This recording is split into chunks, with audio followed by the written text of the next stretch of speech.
Guys, and welcome to my first video on everything New York Jets. And today I want to discuss the reasons to why the New York Jets might select Penei Sewell with the number 2 overall pick.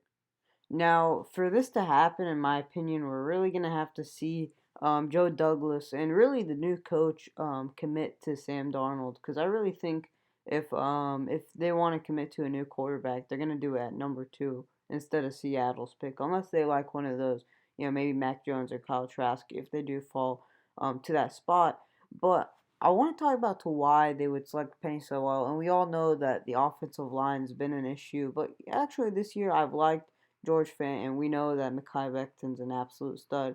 And so this is, in a way, not necessarily filling the biggest hole on our team, but it's definitely going to be a step forward. And, if you signed like a guy like Joe Tooney in free agency, you draft Penei Sewell. We have Mekhi Becton, Connor McGovern's there. Maybe we select an inside offensive lineman with that Seattle's pick. We're looking at possibly a top 5 offensive line, and that's something that's extremely important in my opinion. Offensive line open up the passing game, gives more time for QBs, which gives more time for wide receivers to run their routes.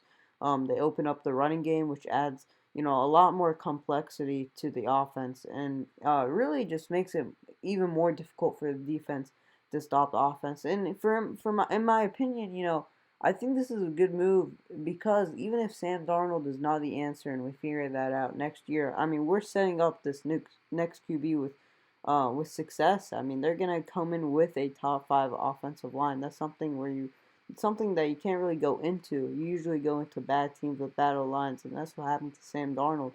But in my opinion, let's get everything surrounding the offense right if we get the number 2 overall pick for a future quarterback that we can draft in future drafts. In my opinion, we still have Sam Darnold. He's still good. He could be a franchise quarterback, but let's just figure that out next year, in my opinion, if we get the 2nd overall pick, because I really think we need to surround this next quarterback, whether it be Sam Darnold, whether it be another quarterback with extreme talent.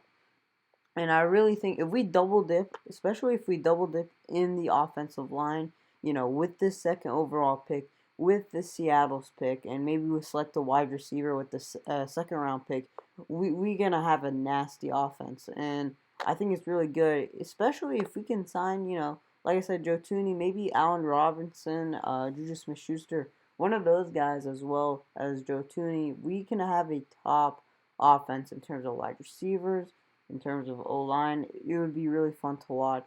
And, that's, in my opinion, as much as I would love, to take one of those exciting young NFL QB prospects, I really don't think they're going to have as much success, if any better success, with as bad as a team that we had last year. I think we need to bolster up the offensive line. I think we need to add new weapons as wide receivers and in the backfield. And I really think we need to solidify that offense surrounding the QB first before we take a QB. And that's why I'm open to the fact of keeping Sam Darnold and possibly looking to select a QB maybe in the 3rd round. And I'll probably do a 7th round or 4th round or 3 round New York Jets mock draft and just go through many scenarios. I think also if you hopefully I'll do one reasons why Jamar Chase, and I'll hopefully make this series.